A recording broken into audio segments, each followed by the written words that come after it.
사무엘상 17장 말씀입니다. 31절에서부터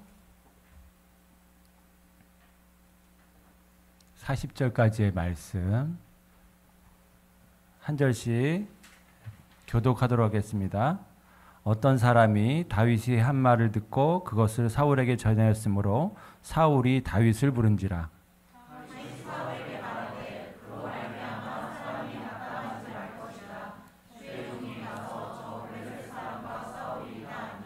사울이 다윗에게 이르되 내가 가서 저 블레셋 사람과 싸울 수 없으리니 너는 소년이요 그는 어려서부터 용사임이라.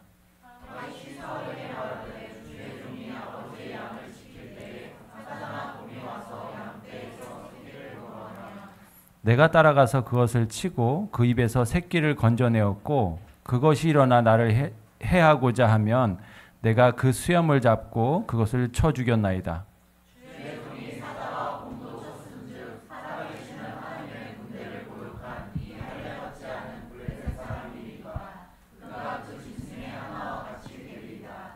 또 다윗이 이르되 여호와께서 나를 사자의 발톱과 곰의 발톱에서 건져내셨은즉 나를 이 블레셋 사람의 손에서도 건져내시리이다. 사울이 다윗에게 이르되 가라 여호와께서 너와 함께 계시기를 원하노라. 이에 사울이 자기 군복을 다윗에게 입히고 또 두근을 그의 머리에 씌우고 또 그에게 갑옷을 입히매 다윗이 칼을 군복 위에 차고는 익숙하지 못하므로 시험적으로 걸어보다가 사울에게 말하되 익숙하지 못하니 이것을 입고 가지 못하겠나이다 하고 곧 벗고 손에 막대기를 가지고 시내에서 매끄러운 돌 5을 골라서 자기 목자의 제국 곧 주머니에 넣고 손에 물매를 가지고 블레셋 사람에게로 나아가니라. 아멘. 아멘. 네, 못 뵀던 분들이 되게 많네요. 네, 저는 이영광 선교사라고 하고요. 네, 지금 한국 커미션 에서 본부 사역을 하고 있습니다. 커미션이 궁금하신 분들은 개인적으로 찾아와 주셔도 좋고 가산 디지털 단지역으로 저희 단체 사무실 거기 있거든요. 찾아오시면 맛있는 거를 대접해 드리겠습니다. 저희 방문이 와인가요? 아니면 맛있는 게 와인가요? 네, 저는 인도네시아 선교사였고, 그리고 인도네시아에서 17년 정도 사역을 하다가 지금 이제 본부 사역을 들어와서 사역을 하고 있습니다. 오늘 본문 말씀은 여러분들이 너무나 잘 알고 있는 말씀인데 이 마지막 때에 하나님이 쓰시기에 합당한 사람은 어떤 사람인가 라고 하는 것을 갖고 많이 묵상을 이제 많이 했는데 왜냐하면 선교 단체다 보니까 이 마지막 때에 어떤 사람들을 훈련시켜서 선교지로 내보내야 될까라고 하는 이제 큰 이슈가 있는 거죠. 저희 단체 안에서. 뭐 요즘에 이제 선교 단체들 다 이제 그런 고민을 하실 텐데 그러다 보니까 그러면 마지막 때는 어떤 때고 하나님의 쓰시기에 합당한 사람은 어떤 사람일까라고 하는 그런 어떤 그 질문이 늘 있어 왔어요.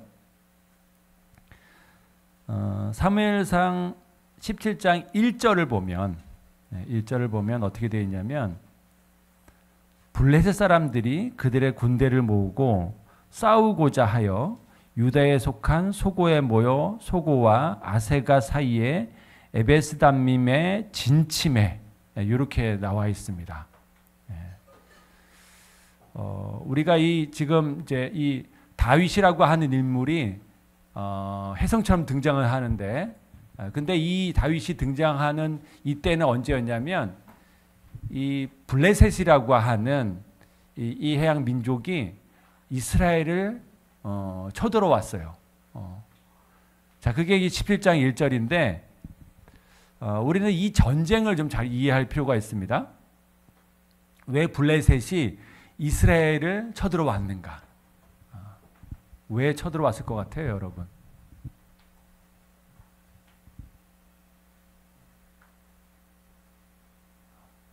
왜 블레셋이 이스라엘을 쳐들어왔는가? 네.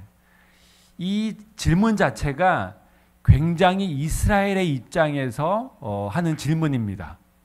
네. 그러니까 이스라엘 입장에서 아니 우리는 가만히 있는데 왜 쳐들어와? 이런 그 질문이거든요. 네. 그런데 이 질문을 이렇게 조금만 다시 말하면 이 선량한 이스라엘 백성들을 몰아내거나 종으로 삼겠다고 어느 날 갑자기 블레셋 이민족이 쳐들어왔다는 거죠. 이게 지금 17장 1절에서 말해주고 있는 반대. 근데 요 문장을 그 구절을 이 블레셋의 입장으로 우리가 조금 이제 관점을 달리해서 보면 완전히 또 다른 해석을 할 수 있습니다. 블레셋 사람의 입장에서는 이스라엘이 차지하고 있는 땅들은 원래 이스라엘의 땅이 아니었어요. 자기들의 땅이었던 거죠. 그래서 그들이 잘 살고 있었는데 어느 날 애굽에서 나온 이 거짓대 같은 이스라엘 백성들이 와 하도 이렇게 와가지고 둘째 자기들의 땅을 빼앗긴 거죠. 이 가나안 족속들이 밀려난 거죠. 그러니까 블레셋 입장에서 보면 이 쳐들어온 거는 자기 땅의 수복 전쟁인 거예요. 수복 전쟁. 그 나름 이제 그 합당한 이유가 있는 거죠. 그래서 우리는 이 전쟁의 양상을 잘 이해할 필요가 있습니다. 그러니까 이스라엘 사람들이 난 싸우기 싫어. 난 평화주의자야. 난 절대 싸우기 싫어. 그렇게 주장한다고 블레셋이 쳐들어오지 않을까요? 쳐들어오겠죠. 왜냐하면 이 블레셋 사람 입장에서 보면 이거를 회복하는 거, 그게 블레셋 사람들 원래 우리 땅이니까 이렇게 해야죠. 그 여러분 우리가 왜 독립운동 많이 하고 했잖아요, 그렇죠? 그 독립운동 했던 이유가 뭐예요? 아유 빼앗겼으니까 우리가 주권을 빼앗겼고 땅을 빼앗겼고 수많은 고통과 억압이 있으니까 이걸 어떻게 하든지 회복시키려고 하는 거잖아요. 그래서 독립운동을 하고 했던 거잖아요. 그런 식으로 자기의 원래 땅을 회복 싶었던 거죠. 이게 블레셋과 이스라엘의 전쟁의 이유입니다. 그게 가나안 족속들과의 이스라엘과 전쟁의 이유이기도 하죠. 오늘날 팔레스타인과 이스라엘 전쟁의 이유이기도 합니다. 자, 그런데 우리가 이제 우리의 관점으로 이 믿는 자들의 관점으로 요것들을 좀 볼 거예요. 자, 이 세상의 소유는 누구죠? 그렇죠, 하나님이죠, 하나님. 이 세상은 하나님이 창조하셨고 하나님이 주인입니다. 그러니까 여기 이 모든 것들은 하나님의 땅이에요. 하나님의 땅. 근데 그 하나님이 어느 날 아브라함을 불렀어요. 그리고 아브라함한테 이 땅은 내가 너한테 줄게. 원소유주가 아브라함한테 준다고 말한 거죠. 그 후손들한테, 너희 후손들한테 이 땅을 주겠다. 언약을 맺으셨어요. 언약을. 약속하신 거죠. 그러니까 이 가나안 땅은 누구네 땅이에요? 그렇죠. 하나님의 땅이기도 하고 하나님의 그 언약의 백성들의 땅인 거죠. 이스라엘 민족들의 땅인 거죠. 원소유주가 그렇게 얘기한 거예요. 원소유주가 그렇게 준 거예요. 그 문제는 블레셋 사람들이 과거 이 땅이 하나님이 이스라엘 백성에 준 땅, 이 언약의 땅이라는 것을 인정하지 않는 거죠. 그냥 이 사람들은 이거 원래 우리 땅이었어. 너희들 왜 들어와가지고 우리 땅을 차지하고 있고, 뭐 이렇게 살고 있어. 내 땅 내놔. 이런 이제 그 패러다임이 있는 거죠. 빼앗긴 땅. 그러니까 블레셋 입장에서는 힘이 조금이라도 생기면, 그리고 이스라엘이 조금이라도 약점이 드러나고 틈이 보이면 언제든지 달려들어서 이 땅을 다시 빼앗고 싶은 거죠. 이것으로 인해서, 이런 어떤 목적으로 인해서 지금 17장 1절에 이 광경이 펼쳐진 겁니다. 자, 마찬가지입니다. 오늘날 일어나고 있는 이 전쟁, 영적 전쟁, 다 같은 위에서 일어나고 있어요. 사단이 이 땅을 지배하고 싶어 해요. 사단이 이 세상의 왕으로 통치합니다. 자기 왕국을 만들어서 자기가 통치하는 세상을 이렇게 하고 싶은 거죠. 모든 백성과 방언이 누구를 경배해? 하나님을 경배해야 되는 게 원래 당연한데 누구를 경배하게 만들고 싶어요, 사단은. 그렇죠. 자기를 만들고 경배하도록 만들고 싶은 거죠. 이게 사단의 목표예요. 하나님의 나라를 완전히 무너뜨려서 자기가 하나님 위치에 있고, 그리고 이 피조물인 이 인간들이 온 열방과 족속과 민족과 방언이 누구를 섬겨? 그렇죠. 사단을 섬기도록 만드는 거. 이게 이 사단이 노리는 거죠.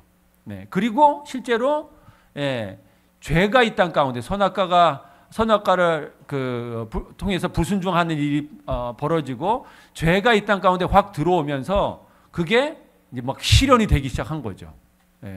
죄가 확산이 되고, 그래서 막 노아의 사건이, 막 홍수 사건이 막 일어나고, 그거 끝났는데도 그게 잠잠해진 것이 아니라 다시 바벨탑 사건이 나오고, 뭐 온 땅에 죄가 관영하는 이런 세상이 이제 펼쳐진 거고. 그러니까 사단 입장에서는 원래 내가 다 장악을 했었어. 그런데 니들이 뭔데, 뭐 예수쟁이들 니들이 뭔데 들어와가지고 뭐 예배하고 여기에 털을 잡고 살고 있어. 나를 섬기지 않을 거면 너희들은 나가. 이 주장을 하는 거죠. 그러니까 수많은 문제와 아픔과 좌절과, 우리는 가만히 있는데, 진짜 아무것도 안 하고 가만히 있는데 계속 우리를 공격하는 거예요. 여러분들이 나는 평화주의자야. 왜 그래 도대체? 내가 뭘 잘못했다고? 아무리 그렇게 소리쳐도 소용없어요. 왜냐하면 이 사람들은 뭐예요? 틈만 보이면 이 땅을 자기네 땅으로 완전히 그냥 취하고 싶어. 그렇다는 거죠. 아무것도 모르는 이 세상 사람들은 사단의 농간에 놀아나는 거죠. 그러면서 교회를 공격하고 믿는 자들을 핍박하고 뭐 이런 일들이 벌어지는 거예요. 자, 세상의 등기구 등본에는 이게 하나님의 땅, 소유주 하나님 이렇게 기록되어 있지 않아요. 아무리 이 토지대장을 떼어봐도 그런 것들이 기록되어 있지 않아요. 오직 어디에만 기록되어 있어요? 성경에만 기록되어 있어. 이 땅은 하나님 소유야. 이렇게 기록되어 있어. 이 세상 사람들은 우리가 주장하는 이 땅의 소유는 하나님이야 라고 하는 걸 인정하지 않죠.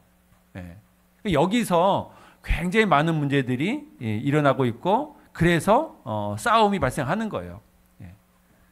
마지막 때로 갈수록 이 싸움은 더 치열해지는 거죠. 아주 치열해지는 거죠. 왜냐하면 누구도 물러설 수가 없어요.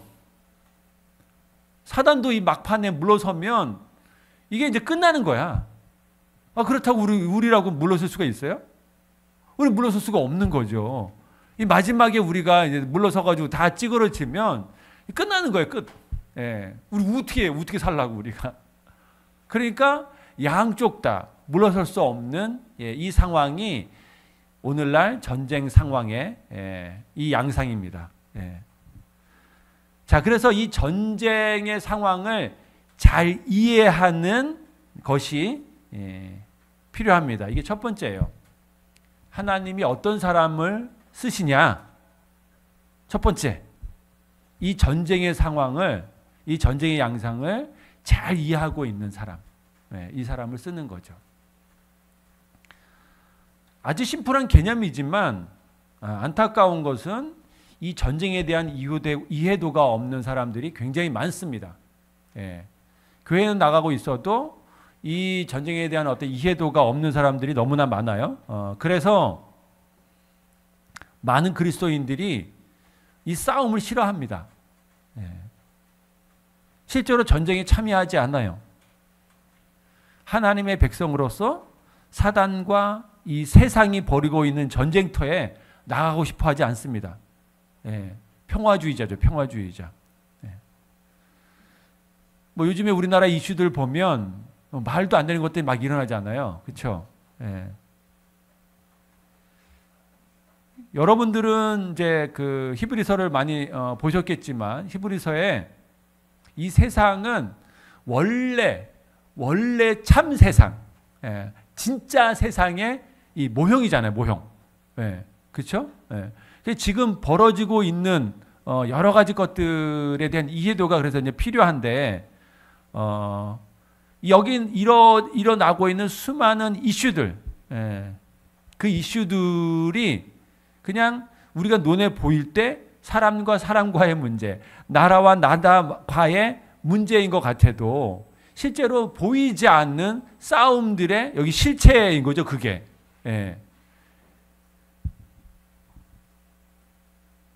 그러니까 우리나라의 정치의 문제들은 그냥 단순히 어느 당과 어느 당 지지자들의 싸움, 뭐 이런 게 아니라는 거예요.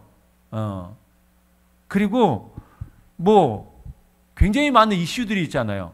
예를 들어서 다음 세대 문제. 그럼 뭐 그 교육이 다 무너져서 선생님은 학생들한테 아무 말을 할 수가 없는 상황이죠. 선생님들이 막 혼내고 뭐 이렇게 훈육하고 그러면 뭐 찍어서 올리고 투수하고 그러면 또 뭐 불려다니고 또 학교에서 무슨 뭐 이렇게 회의가 열리고 뭐 이런 일들이 발생하고 이게 굉장히 상식적이지 않은데 근데 이게 상식적으로 받아들여지고 이게 뭐 인권이라고 막 그 얘기를 하고 그런 거죠. 경제 영역에서도 문화 영역에서도 여러분들 계속 이제 대학로에서 공연하고 있잖아요. 그 공연을 뭐 하라고 하세요? 여러분들 뭐 짜잔 해서 여러분을 드러내고 박수도 받고 뭐 돈도 좀 벌고 이럴 목적으로 하시나요? 그건 아니잖아요. 그렇죠? 여러분들 뭐 하면 돈 별로 벌리는 것도 아니고 그리고 아주 그냥 화려하고 음란하고 말도 안 되는 그런 그 숲에서 여러분들이 하는 그 연극이 그냥 꼭 어떻게 보면 좀 이렇게 조그만 불씨처럼 이렇게 사글사글 올라가는 것 같은 느낌. 그리고 온 사람들이 이렇게 하는 것 같은 그런 상황에서 그럼에도 불구하고 여러분들이 꿋꿋하게 그걸 진행하고 있는 거잖아요. 뭐 차별금지법도 그렇고 동성애 이슈도 그렇고 이 수많은 이슈들, 이 말도 안 되는 이슈들, 그런 이슈들이 막 이렇게 흘러가는데 우리는 그게 뭐 내일이야? 그게 내일이야? 뭐 그 사람들 정치하는 사람들 싸우겠지. 원래 그랬는데 뭐 하루 이틀도 아니고 뭐 동성애 우리 애들 다 키워놨고 그 뭐 학교에서 뭐 자 이런 평화주의자들이 많은 거죠. 자 그래도 이건 한국에서 일어나는 일이니까 그나마 조금 난데 열방의 여러 이슈들. 요즘 나이지리아에서 굉장히 많은 기독교인들이 죽고 있어요. 테러를 당하고 있고 막 이렇게 죽고 있는데 그게 뭐 우리랑은 너무 동떨어져 있는 저 아프리카에서 일어나는 일이고 그리고 뭐 그래도 조금 가까운 데 얘기 뭐 북한 동포 얘기들 들으면은 그래도 같은 동포인데 근데 우리가 밥 먹고 사는 일에 너무나도 바쁘다 보니 그런 이슈들은 별렇게 중요한 이슈들이 아닌 거죠. 그리고 인도네시아에서도 굉장히 많은 어떤 그 기독교인들이 핍박을 당하고 억압을 당하고 죽기도 하고 그러거든요. 그런 것들은 별로 알려지지도 않을 뿐더러 그러니까 어쩌다가 알려준다 그래도 그게 뭐 또 그렇게 우리한테 큰 이슈, 우리의 삶에 영향을 주거나 그러지를 않는 거죠. 그냥 그건 남의 일이고 먼 곳의 일이고 그리고 남의 전쟁에 끼어들고 싶지 않은 거죠. 근데 이게 얼마나 어리석은 짓인지 아세요, 여러분? 자, 블레셋이 전쟁하러 유다 땅으로 이제 왔어요. 왔는데, 블레셋의 모든 국민들이 이 전쟁에 참여하지 않았어요. 그리고 블레셋과 전쟁하러 나갔던 이스라엘 백성들도 마찬가지죠. 모든 이스라엘 백성들이 전쟁하러 나가지 않았어요. 그 당시 다윗도 전쟁에 나간 것이 아니라 남아서 양을 쳤어요. 양을 치다가 이제 아버지가 이 자기 아들들, 다윗의 형들의 안부가 궁금한 거죠. 그래서 먹을 거를 이렇게 짊어주고 너 가가지고 이거 형들한테 주고 안부를 묻고 살아있는지 죽었는지 나한테 그 안부를 갖고 와라. 이런 거를 갖고 간 거죠. 자, 블레셋과 이스라엘의 싸움. 여기서 전쟁에서 이기고 지고의 문제가 이 전쟁에서 나가 싸운 사람들만 국한되는 문제일까요? 아니에요.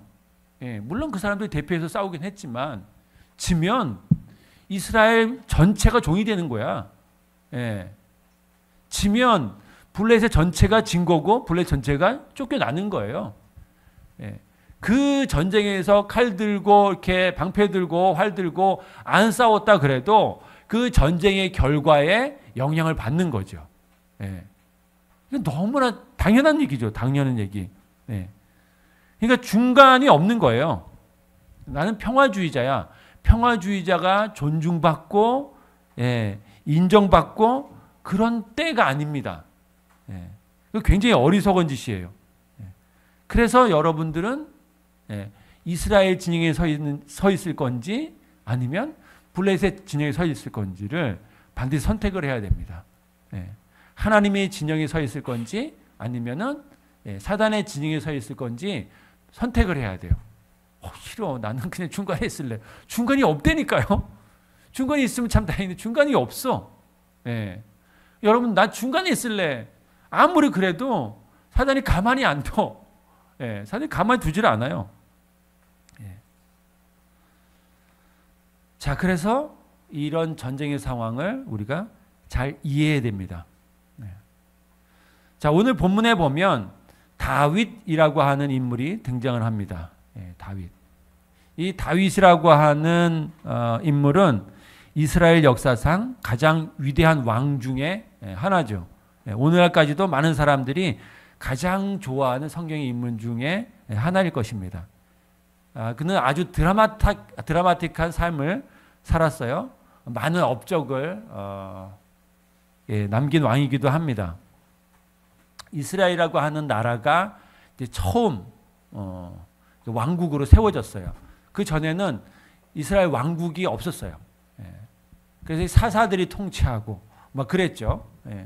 그러다가 이제 이스라엘 왕국이 처음 세워지고 사울이라고 하는 사람이 초대 왕이 됐죠. 그런데 이 사울이라고 하는 왕 때 다윗이 등장합니다. 오늘 본문에 이제 나와 있는 다윗이 등장해요. 근데 사울이 이스라엘 초대 왕이었지만 실제로 이스라엘의 틀을 세운 왕이 다윗입니다. 사사시대가 끝나고 새로운 시스템으로 시작한 왕국, 이 왕국을 하나님이 이게 통치하는 나라가 되도록 틀을 세운 이 왕이 다윗입니다. 자기 집안에서도 다윗은 주목받는 그런 존재가 아니었어요. 그래서 이 다윗이 기름 부음 받을 때도 형들은 다 와가지고 이렇게 다 했지만 그 상황에서도 다윗은 저기 가서 양이나 치고 있었던, 그러니까 아버지한테도, 다윗의 아버지한테도 주고받지 못하는 그런 존재였죠. 근데 그런 다윗이, 이 소년 다윗이 어떻게 이스라엘 역사상 가장 위대한 왕 중에 하나가 될 수 있었을까요? 다윗은 어떻게 이 하나님의 쓰시기에 합당한 사람이 될 수 있었을까요? 수많은 사람들의 평판 속에서 어떻게 하나님이 쓰시기에 합당한 사람이라고 하는 이 평판을 받을 수가 있었을까요? 자, 여기에 여러 답이 있을 수 있지만 오늘 본문을 보면 그는 하나님의 군대였기 때문입니다. 하나님의 군대라고 그러면 우리 머릿속에 자꾸 이런 패러다임이 있는 거예요. 칼을 들고 방패를 들고 창을 들고 서 있는 이 군인들 모습. 뭐 군대 갔다 오신 분들도 있었지만 뭐 현대 군이라 그러면 총을 들고 하이바를 쓰고 그리고 뭐 이렇게 방탄복을 입고 워커를 신고 뭐 이렇게 훈련을 하고 뛰어다니고 있는 그런 모습들이 아마 연상이 되거나 상상이 될 거예요. 근데 이 하나님의 군대는 그런 무기를 소지한 그런 통상적인 그런 군대가 아닙니다. 특별히 다윗은 말이 좋아서 하나님의 군대지 그는 그냥 어린 양치기에 불과했어요. 전쟁에 나간 형들의 안부를 알아가지고 오라는 아버지의 요구로 전쟁터에 그냥 가 있는 거예요, 지금. 그러니까 싸우러 온 사람이 아니었죠. 그냥 심부름으로 전쟁터에 와 있는 거예요. 근데 와서 보니까 골리앗의 존재를 보게 됐고, 그리고 골리앗이 나와가지고 40일간이나 이스라엘 백성들을 막 조롱하는 그런 조롱의 목소리를 그가 듣게 된 거죠. 그리고 나서 이 마음에 분노가 치밀어오는 거예요. 분노가. 아니 어떻게 저런, 죄송합니다, 이 싸가지 없는, 이 말도 안 되는 이런 인간이 있을 수 있어. 그러면서 내가 너를 죽일 거야. 내가 너를 쓰러뜨릴 거야. 라고 하는 그런 생각을 하게 되는 거죠. 그러니까 하나님의 군대는 칼, 방패, 그리고 나라의 어떤 이렇게 녹을 받는 그런 군대를 말하는 것이 아니라, 하나님의 군대는 어떤 사람이 하나님의 군대냐면 하나님 나라를 위해서, 하나님의 이름을 위해서, 하나님의 영광을 위해서 싸우는 사람, 그 사람이 하나님의 군대인 거죠. 그러니까 여러분 중에서 총 들고 싸울 수 있는 분들도 계시고 싸울 수 없는 분들도 계시잖아요. 총을 이렇게 들려주면 총 무겁습니다. 그리고 막 구보하고 막 뛰어다니고 그래야 되는데 그럴 수 있는 분들도 계시고 그러지 못한 분들도 계실 텐데, 그런 기준으로 본다 그러면 몇몇만 하나님의 군대가 될 거예요. 그런데 하나님의 군대는 그런 게 아니라 하나님의 의를 향해서, 하나님 나라를 향해서 일어나는 사람, 그것들을 위해서 뛸 수 있는 사람, 그것들을 위해서 기도할 수 있는 사람, 그것들을 위해서 예배할 수 있는 사람, 그런 사람이 하나님의 군대라는 거죠. 누구는 교사로서, 또 누구는 회사원으로서, 또 공무원으로서, 선교사가 될 수도 있고, 다양한 상황 속에서 하나님 나라를 위해서 싸우는 사람, 그 사람이 바로 하나님의 군대입니다. 자, 이 하나님 군대, 특별히 하나님의 쓰시는 사람들의 특징 두 번째가 있는데, 이 두 번째는, 첫 번째는 전쟁의 상황을 잘 이해하는 거고, 두 번째는 소식이 들려오면 그 소식에 반응하는 사람들입니다. 과거 우리나라가 예수 믿지 않았던 때가 있었죠. 이 조선이라고 하는 나라 이전에 우리나라는 하나님을 믿는 그런 민족이 아니었습니다.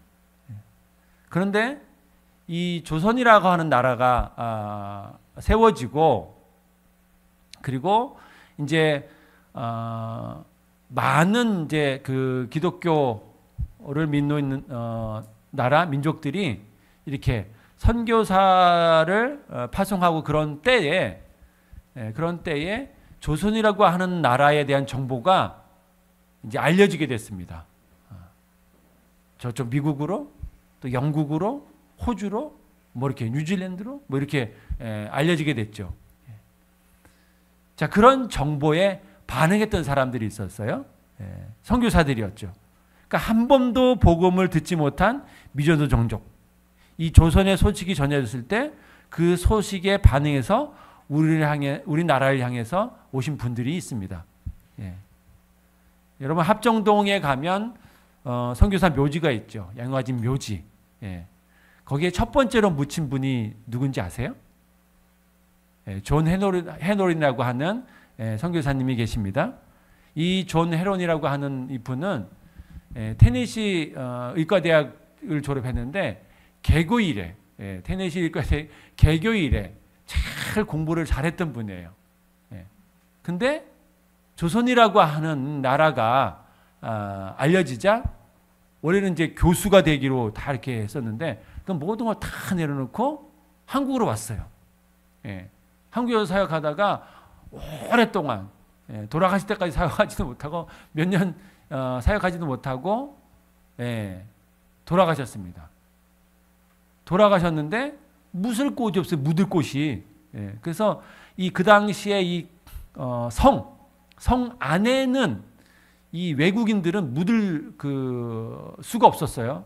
그래서 성 밖에 이 개천 옆에 합정동에 이렇게 땅을 좀 얻어서 거기서 묻히게 됐죠. 그게 지금 양화진 묘지입니다. 첫 번째 묻히신 분이죠. 존 헤논이라고 하는 선교사님이. 자, 이 하나님의 군대는 어떤 정보, 소식이 들렸을 때 그것에 반응하는 자입니다. 다윗도 전쟁하러 간 것이 아니었어요. 그런데 골리앗을 보고 이스라엘의 위기를 보니까 그 정보를 탁 보고 이 다윗이 자기는 싸우지 않아도 돼. 그러지 않아도 되는데도 거기에 반응했던 거죠. 그리고 그가 이스라엘과 블레셋 전쟁에서의 이 전쟁의 양상을 바꿉니다. 여러분 블레셋의 골리앗이 이렇게 띵 맞고 돌 맞아서 쓰러져 죽었어요.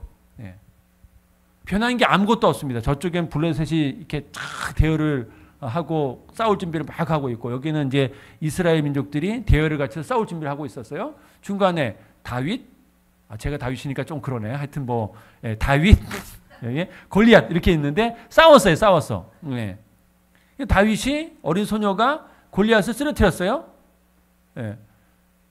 변화는 골리앗 한 명이 죽은 것밖에 없어요. 근데 그 죽은 거, 그 사건 하나로 갑자기 이스라엘 백성들이 우와 도망갔었는데 원래 도망갔었는데 우와 하고 일어나고 갑자기 블레셋 있는 사람들이 살려줘 그러고 도망가기 시작했어. 변화된 거는 그냥 골리앗 하나 죽었는데 이 다윗이 이 전쟁의 양상을 바꾼 거죠.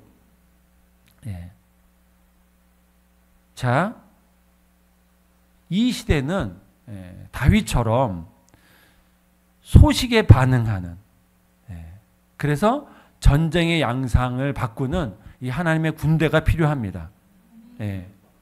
하나님의 말씀에 반응하고 열방의 소식에 반응하고 정치의 문제, 경제의 문제, 문화 등의 문제에서 나오는 그 소리에 반응하는 자들이 필요합니다. 자, 그러지 않으면 이 마지막 때에 전쟁을 우리가 이길 수가 없습니다.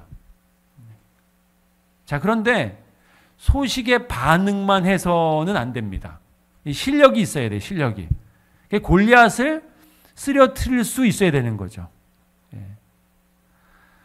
모든 사람한테 이 물맷돌을 준다고 골리앗 앞에 서지 않습니다. 모든 사람에게 물맷돌을 준다고 다 골리앗을 쓰러뜨릴 수 있는 게 아닌 거죠. 예. 여러분 저기 이제 골리앗이 있어요, 여러분. 뭐 키가 3m 정도 되고 뭐 몸무게 엄청나고 우락부락하고 뭐 근육질에다가 방패, 칼, 창 뭐 다 들고 있어. 여러분 물맷돌 하나씩 주고 자 가세요. 그럼 여러분들이 할렐루야 그러면서 이렇게 돌리고 가겠어요? 그거 한번? 예? 그 쉽지 않은 거죠. 예. 분명히 이 물맷돌을 맞추면 쓰러뜨릴 수도 있어. 그거 알고 있어 다. 지식으로는 다 알고 있는데 그 가겠냐고 그게. 예. 그게 쉽지 않은 거죠. 예. 다윗이 물맷돌을 들고 골리앗 앞에 자신 있게 설 수 있었던 것은 단순히 믿습니다 막 이렇게 믿음 하나로 간 게 아니었어요. 예. 실제로 그는 맹수가 곰이 사자가 양을 잡으러 왔을 때 그 맹수를 잡아서 양을 구할 수 있을 만큼의 그 실력이 있었던 거죠. 예. 소년이었지만 그런 실력이 있었던 거예요. 예.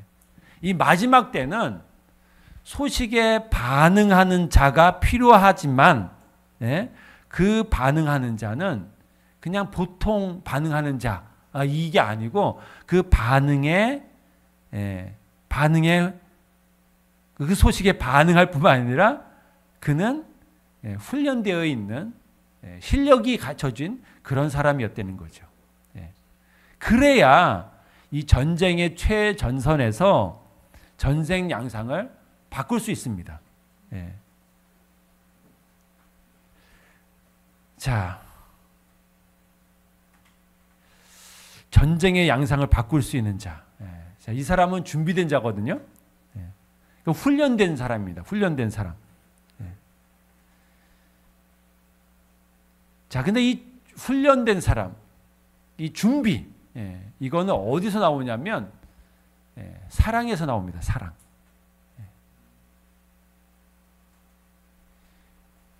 그래서 하나님의 군대의 이 세 번째 그 특징, 이 하나님 앞에서 쓰임 받는 사람의 이 세 번째 특징은 뭐냐면 사랑이에요. 사랑.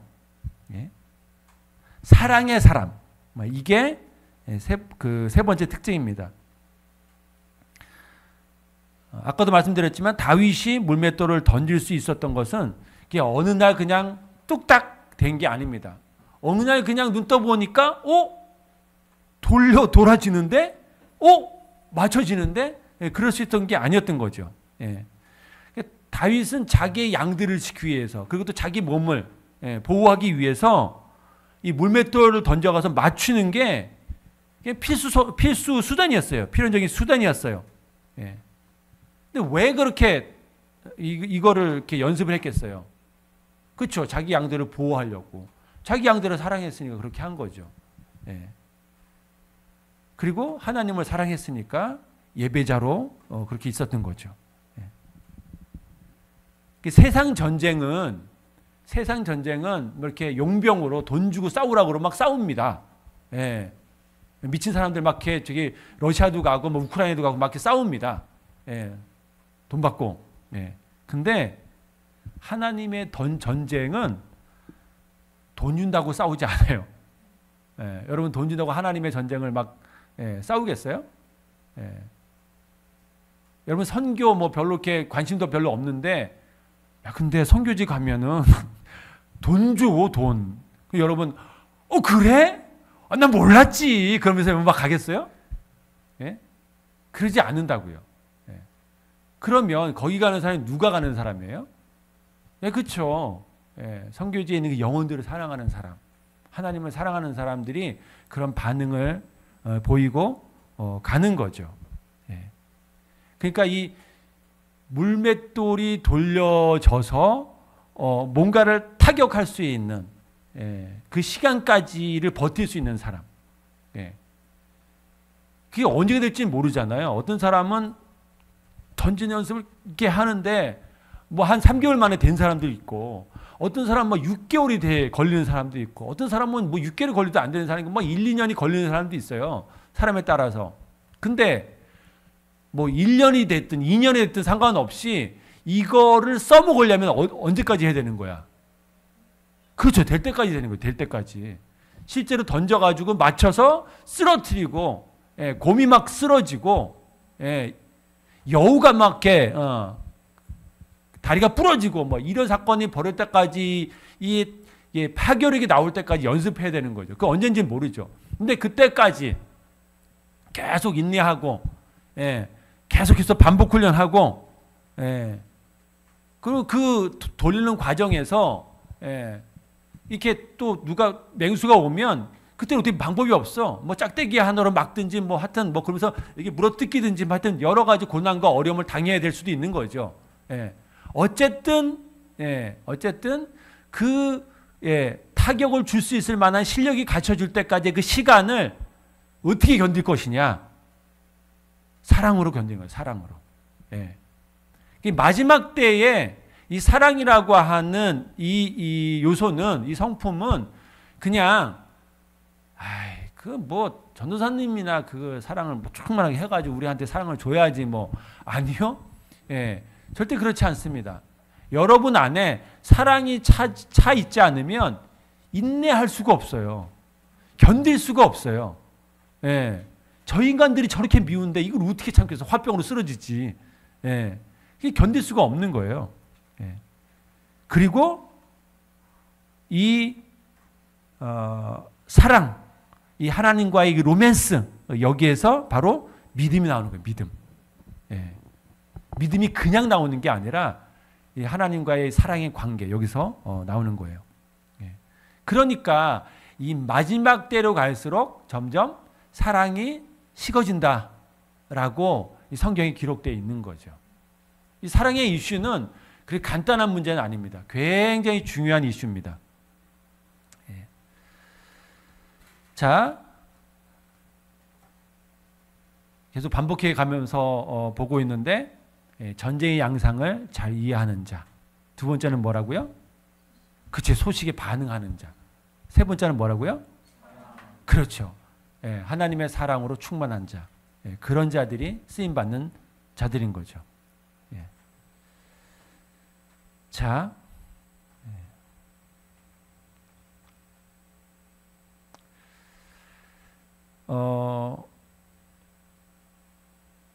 이 사랑이 이렇게 그 장착이 돼야 되는데, 이 장착이 되려면은 끊임없이 이제 마음의 훈련을 해야 됩니다. 예. 그러니까 훈련을 통해서 우리의 마음이 주님의 사랑으로 이렇게 채워져야 되거든요. 예. 이 마음이 잘 정돈되고 갖춰줘야 이 분별력이 생겨요. 그리고 통찰력이 생겨. 그래야 이렇게 오는 소식을 가지고, 이건 내가 지금 기도해야 되는 때구나. 예. 그 오는 여러 가지 상황을 보고, 저 뒤에는 이것 때문에 그랬구나 라고 하는 게, 예, 캐치가 되는 거죠. 그러니까 반응을 할 수가 있는 거예요. 예. 그런 게 없으면, 소식에 반응하는 자가 쓰시는 소식을 잘 모르는데, 지금 소식이 오고 있는지 잘 모르는데, 예, 그러면 안 되는 거죠. 예. 그러니까 이 마음이 준비가 되어 있어야 되거든요. 예. 이게 지금 어떻게 되냐면 훈련을 통해서 그 마음이 준비가 됩니다. 훈련을 통해서 하나님의 사랑이 이렇게 채워져요. 예. 마음의 훈련이라고 하는 게 특별한 훈련이 아닙니다. 예. 무슨 뭐 기도원에 가서 맨날 살고 뭐 하여튼 손 들고 뭐 10시간씩 기도하고 뭐 이래서 이게 마음의 훈련이 되는 게 아니고, 예, 그래야 사랑으로 채워지는 게 아니고, 이 마음의 훈련이라고 하는 것은 그냥 말씀을 심는 거예요. 말씀. 예. 말씀이 우리 안에 심겨서 말씀이 그냥 활자체가 아니라 말씀이 생명력이 있는, 운동력이 있는 것들로 작용이 되어야지, 예, 이 사랑으로 채워지는 거예요. 율법을 심는 게 아니에요. 율법을, 말씀을 심는 거예요. 예. 우리가 내가 이 YDP 공동체를 위해서 이렇게 헌신하고 내 열심히 이렇게 와가지고 내가 먼저 와가지고 우리 그 멤버들 위해서 중보기도 하고 뭐 내가 이렇게 전도해가지고 열매들이 나고 뭐 이런 것들 예. 이렇게 되다 보면 율법을 심을 수 있어. 말씀을 심는 게 아니라 율법을 심을 수 있어. 예. 그게 아니고 예. 날마다 마음을 말씀으로 기경을 해서 예. 기경을 해서 하나님의 사랑으로 채우는 거. 예. 자, 그렇게 되는 거는 하루아침에 이렇게 눈에 확 드러나거나 그러질 않습니다. 예. 그러니까 매일매일 조금 멈추지 않고 계속해서 반복해서 그런 것들이 쌓여야 이 마음의 훈련이 되고 생각의 훈련이 되고 우리 혼이 다뤄지고 그리고 사랑이 채워지게 돼 있어요. 예. 이게 뭐 왕도가 없어요. 왕도가. 예. 그냥 매일매일 조금씩 뭐 엄청 난 하루에 뭐 한 10시간씩 기도할 거야. 그 한 달하고 끝. 예. 잠깐 효과가 있습니다. 잠깐. 예. 그렇게 가면 안 돼요. 우리 평생 동안 예, 그냥 잠깐씩이라도 그것들을 끊임없이 계속해서 반복하는 것들이 필요해요. 예. 혼자 하면 쉽지 않습니다.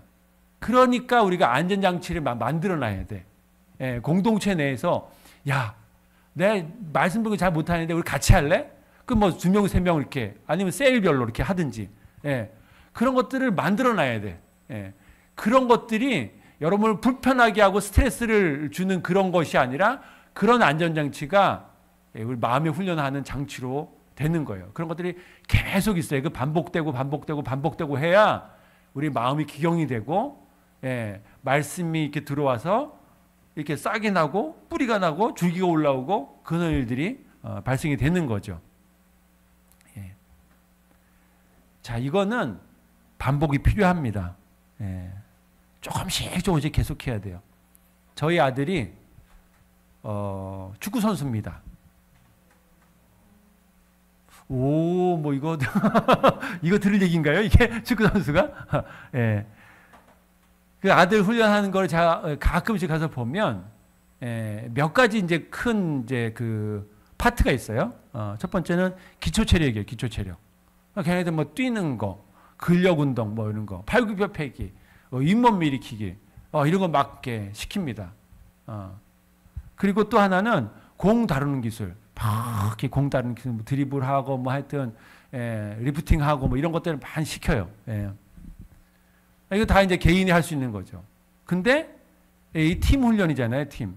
그러니까 함께 하는 그런 훈련도 하는 거예요. 예, 전술이죠, 전술. 예, 그러니까 이것들은 움직임을 내가 어떻게 가져가야 되는지, 뭐 이런 것들을 이제 훈련하는 거예요. 공격할 때는 내가 어떤 위치에서 어떻게 해야 되는지, 또 수비할 때는 어떻게 해야 되는지, 이런 것들을 이제 훈련하는 거죠. 예.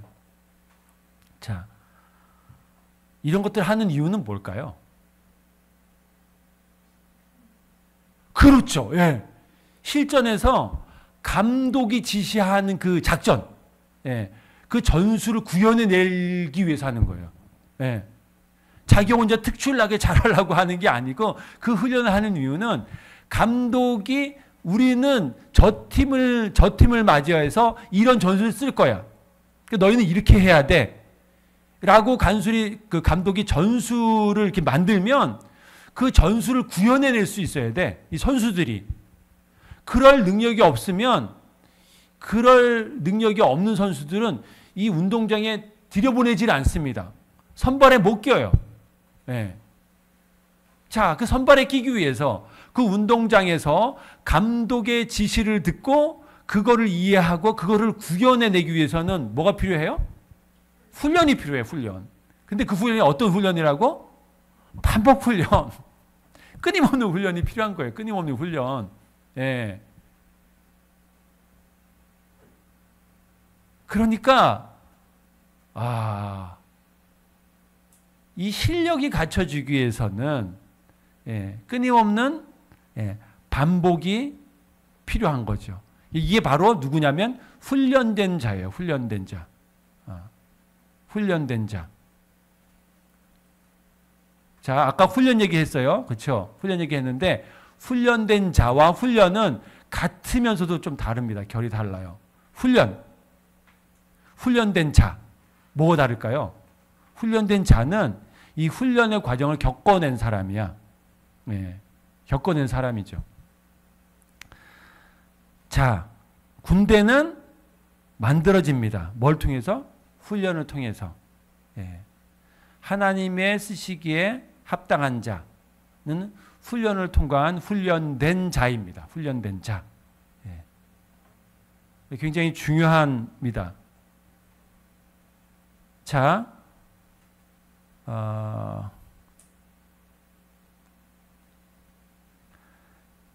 17장은 38절에서 40절을 한번 보도록 하겠습니다. 38절에서 40절 같이 한번 읽도록 하겠습니다. 시작. 이에 사울이 자기 군복을 다윗에게 입히고 노투구를 그의 머리에 씌우고 또 그에게 갑옷을 입히매 다윗이 칼을 군복 위에 차고는 익숙하지 못하므로 시험적으로 걸어보다가 사울에게 말하되 익숙하지 못하니 이것을 입고 가지 못하겠나이다 하고 곧 벗고 손에 막대기를 가지고 시내에서 매끄러운 돌 5을 골라서 자기 목자의 제구 곧 주머니에 넣고 손에 물매를 가지고 블레셋 사람으로 나아가니라. 네.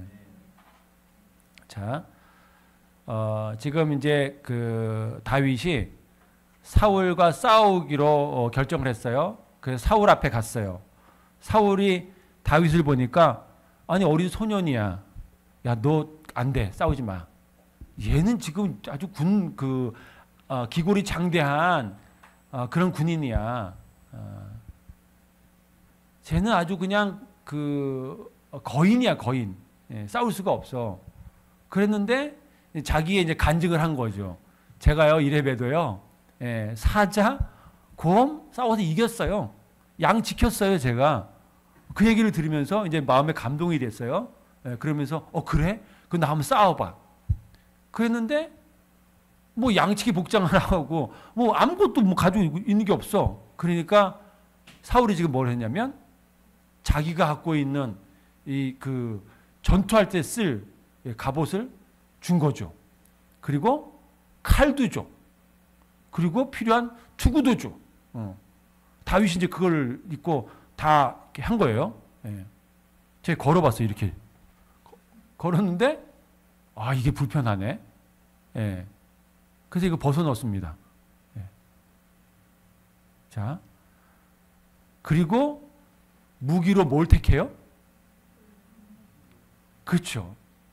시냇가 가가지고 미끄러운 돌을 그냥 찾는 거야. 예. 자, 이게 상식적인 생각처럼 보이지는 않죠. 예. 상식적인 생각에서 갑옷을 벗어버리고 칼을 안 가져간다. 예. 그리고 저기 돌멩이 몇 개 주워간다. 야, 이건 정말 미친 짓이죠. 예. 여러분들이 전쟁에 이제 나간다고 그러는데 뭐 나는 뭐 소총 필요 없어. 권총? 별로 이쁘지도 않고 필요 없어. 이러고 여러분 나간다고 그러면 여러분 뭐 친구, 여러분 가족이 막 나간다고 그러고 여러분 자녀가 나간다고 그러면 억장이 뭐 무너지죠. 쟤를 도대체 어떻게 드냐, 쟤를 도대체. 아니, 야, 제일 좀 이렇게 날렵하고 좋은 그런 총을 너가 잘 선택을 해야지. 너 어떡하려고 그러냐. 뭐 이런 생각이 드는 거죠. 예? 자, 그런데 다윗은 이 돌멩이 몇 개, 이게 가장 자기에게 맞는 무기인 것을 알았어요. 예. 왜냐하면 평소 자기가 양을 지킬 때, 예, 맹수들을 쓰러뜨릴 때 뭘 사용했어요? 그 돌을 써온 거죠, 돌을. 예. 그게 바로 이 다윗한테 아주 익숙한 무기였던 거죠. 예. 자, 평소 여러분 인생에 있어서 마주하고 있는, 맞닥뜨리고 있는 수많은 문제들, 어려움들이 발생했을 때 여러분들은 어떤 무기를 쓰십니까? 소총을 사러 막 이렇게 무기상으로 막 달려가요? 아니면 뭐 유튜브한테 막 물어보죠. 챗GPT한테 막 물어보고 뭐야 이거 어떻게 해야 돼? 아니면은 여러분들의 뭐 셀 리더 아니면 사모님을 막 찾아가서 상담하고 막 그럽니까? 어떻게 하죠?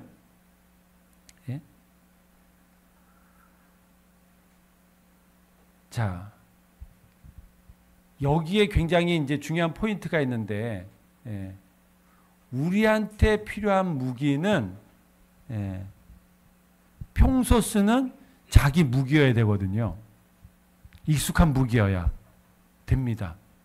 그래서 자기 무기가 뭔지를 발견하는 사람이 쓰임받는 사람이에요.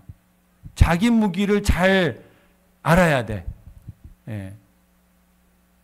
여러분들이 자기 무기를 찾겠다고 공부 잘 못하는데 계속 막 이렇게 밤새도록 독서실에서 공부하고 있고 막 이렇게 대학을 가겠다고 이렇게 막 뭐 재수, 삼수, 사수, 오수 막 이렇게 하고 있다고 그 무기가 여러분들의 무기가 되지 않습니다.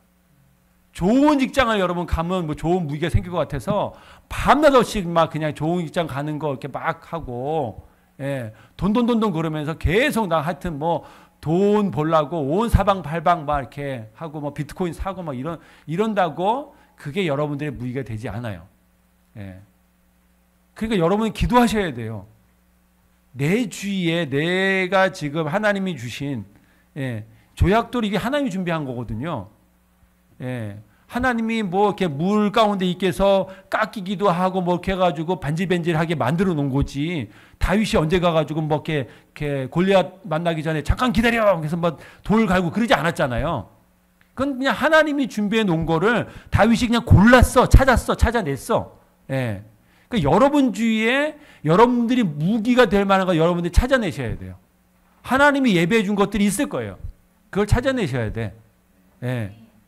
나는 내 인생에 문제가 있을 때, 나는 금식 기도하니까 뚫어지더라. 그건 이제 여러분들의 무기가 되는 거지. 나는 그냥 말씀 앞에 계속 매달렸더니, 그냥 말씀으로 그냥 확 열어주고, 그냥 상황은 하나도 안 번었는데, 내 마음에 그냥 말할 수 없는 평안이 그냥 임하고, 그냥 그 문제는 온데값이 없이, 나는 그냥 내 할 거 하게 되더라. 나는 그냥 하나님 앞에 기도했더니, 내 병이 그냥 의사는 못 고친다고 얘기했는데 어떻게 그냥 고침받았는데 이게 될 수 있는 거죠. 뭐가 됐든지 여러분들이 그 무기를 찾아내셔야 됩니다. 이게 중요합니다. 어떤 사람이 쓰임받냐면 제대로 된 무기를 갖고 있는 사람이 쓰임받는 거죠. 제대로 된 무기.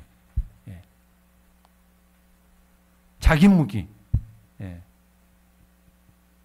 근데 그 무기가 이렇게 남들 보기에 번지름한 자기 몸에 맞지도 않는 칼, 갑옷 뭐 이런 것들을 갖고 있는 것이 아니라 평소에 자기가 쓰는 무기여야 되는 거죠.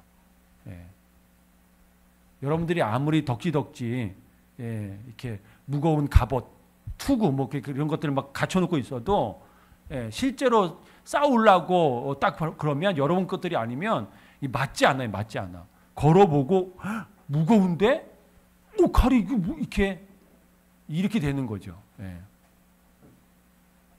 자, 마지막입니다. 마지막. 마지막은 실전 경험이 있어야 돼요. 실전 경험. 34절에서부터 36절을 다시 한번 우리가 보도록 하겠습니다. 34절에서부터 36절.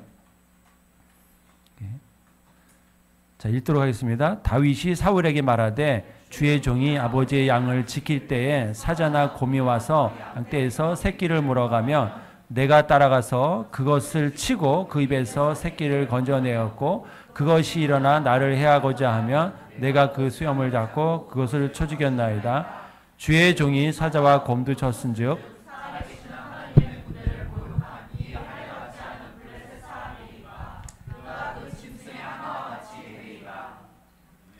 아멘. 예. 어떤 사람이 쓰임 받을 수 있냐면 실전 경험이 있는 사람이에요. 예. 자, 실전 경험은 그러니까 우리가 이렇게 순종해서 한 발짝 이렇게 도전해서 경험을 해야 되는 거죠. 예. 자, 다윗이 골리앗 앞에 섰을 때 다윗의 눈에는 뭐가 보이냐면 기골이 장대한 어마어마한 거인 골리앗이 보였어요. 예, 그리고 골리앗의 조롱 소리도 들렸고 골리앗 뒤에 있는 수많은 그 블레셋 군대의 함성 소리와 그 무시무시한 병거와 이 그 무기들도 다 이렇게 어마어마한 숫자의 것들이 보였단 말이죠. 예. 그러니까 이 다윗의 이 마지막 때에 쓰임 받는 사람은 예, 그것들을 볼 수 있어야 되는 거예요. 이 세상의 어마무시한 공격과 이 세상이 외치고 있는 그 함성이나 이런 것들을 들을 수가 있어야 돼. 예. 근데 그런 함성과 그런 위협 속에서도 움츠러드는 것이 아니라 당당히 나가가지고 골리앗 앞에 설 수 있는 사람이 필요한 거죠. 예. 근데 이게 어떻게 가능하냐면 실전 경험에서 가능한 거예요. 실전 경험에서. 실전 경험에서 이 사자의 울음소리를 듣고 들들들 떠는 것이 아니라 그걸 한두 번 들으면서 원래 저놈은 저렇게 울어. 예, 근데 걱정 없어. 내가 저걸 쓰러뜨릴 수 있어. 라고 하는 게 있어야 되는 거죠. 예. 그리고 얘는 요렇게 뛰어오는구나. 그걸 아는 거죠. 그러니까 이미 대비를 하는 거죠. 요렇게 뛰어올 때 요로 피해가지고 이렇게 던질 수 있는 예, 그런 것들이 되어 있어야 되는 거죠. 예. 실전 경험. 이 실전 경험 어떻게 생긴다고요? 한 발짝? 그렇죠. 한 발짝 내딛는 순간부터 그 실전 경험을 하게 되는 거예요. 가만 그냥 책상 머리에 앉아가지고 주여 이렇게 한다고 실전 경험이 생기지를 않아. 예. 여러분들의 어떤 그 삶의 인생에 있어서 예, 뭐 사역이 됐든 예, 교회에서 운영하는 뭐 이렇게 모임이 됐든 뭐가 됐든 예, 여러분들이 한 발짝 내딛는 순종을 여러분들 시작해 보십시오. 거기서 실전 경험이 쌓여지기 시작하는 거예요.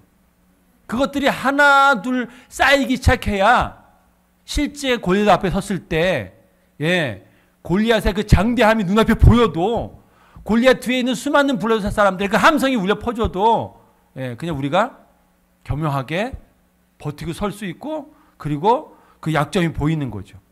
물맷돌을 돌릴 수 있는 그 담대함이 거기 나오는 거예요. 실전 경험에서. 예.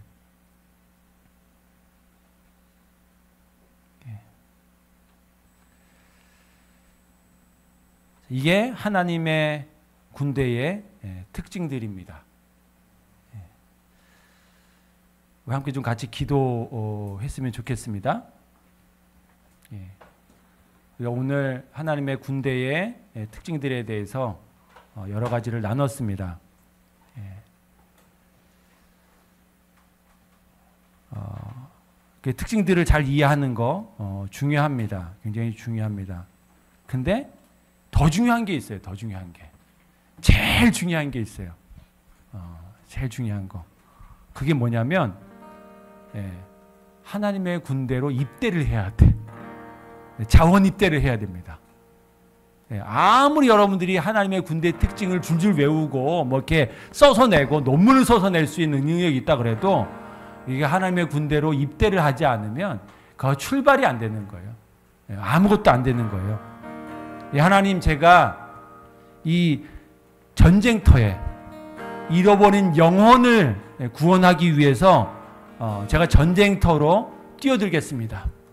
제가 이 영등포 땅에 예, 잃어버린 양을 향해서 제가 헌신하겠습니다.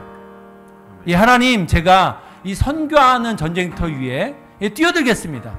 선교지에서 올려오는 그 소식에 제가 민감하게 반응하겠습니다. 그것들을 놓고 제가 기도하겠습니다. 아멘.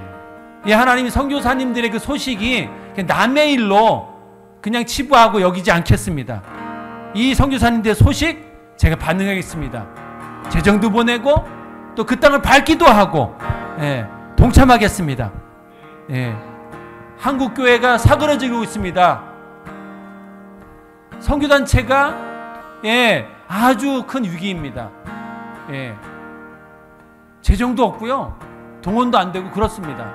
예, 그런데 제가 거기에, 예, 입대하겠습니다. 제가 선교단체들을 위해서 기도하고, 한국 땅을 위해서 기도하고, 한국 교회를 위해서 기도하고, 한국의 정치를 위해서 기도하겠습니다. 예, 훈련에 동참하겠습니다. 예, 우리 YDP 공동체가 하는 훈련에 동참하겠습니다. 예, 그리고 우리 이 형제 자매들을 위해서 헌신하겠습니다. 동지애를 만들고 한 비전, 한 목표를 향해서 가겠습니다. 이것이 우리가 살기 위한 유일한 길입니다. 살기 위한 길입니다. 자, 한번 같이 기도하도록 하겠습니다. 주여 한번 부르고 기도할 때, 예, 주님, 제가 이 하나님의 군대로 자원 입대합니다. 예, 그래서 말씀에 반응하고 전쟁 상황을 이해하고 우뚝 서서 함수 소리가 들려도 물러서지 않고 하나님의 깃발을 높이 드는 자로 서겠습니다. 같이 기도하도록 하겠습니다. 주여! 예, 하나님, 저희들을 하나님의 그 강력한 군대로 불러주셔서 감사합니다. 하나님의 그 특별한 동행 아래, 하나님께서 그 부어주시는 그 권세와 권능 아래 저희들이 있습니다. 저희들이 이 열방을 호령하며 아버지의 전쟁을 싸울 것입니다. 아멘. 저희들의 능력으로 하는 것이 아니라 아버지의 능으로, 아버지의 지혜로, 또 아버지의 권위로 그 모든 것들을, 예, 싸울 것입니다. 아멘. 저희는 결과를 너무나 잘 알고 있습니다. 승리입니다. 하나님의 나라는 온전하게 승리될 것이고, 이 땅 가운데, 예, 아버지의 때에 분명하게 임할 것입니다. 세상은 날뛰고 우리들을 속이고 조롱하고 우리를 집어삼키듯이 달려들지만 저희 너무나도 잘 알고 있습니다. 그것들을 능히 넘어서 하나님의 승리가 우리 앞에 있고 우리는 반드시 그 승리를 취하는 자로 이 땅에 서게 될 것입니다. 이를 위해서 우리가 깨어 기도하게 도와주시고 또 훈련하게 도와주시고 한 발짝 내디뎌서 실전의 경험을, 그 순종의 경험을 하게 저희들에게 용기를 부어주시고 담대함을 부어주시고 의지력을 부어주시옵소서. 아멘. 감사합니다. 이 YDP 교회를 축복하여 주시고 아버지, 이들을 통해서, 이 공동체를 통해서 아버지, 이 영등포 땅이 그리고 영등포 구가, 서울 땅이, 우리나라가, 열방이 변화되게 하여 주시옵소서. 아멘. 감사합니다. 모든 말씀 예수님의 이름으로 기도합니다. 아멘.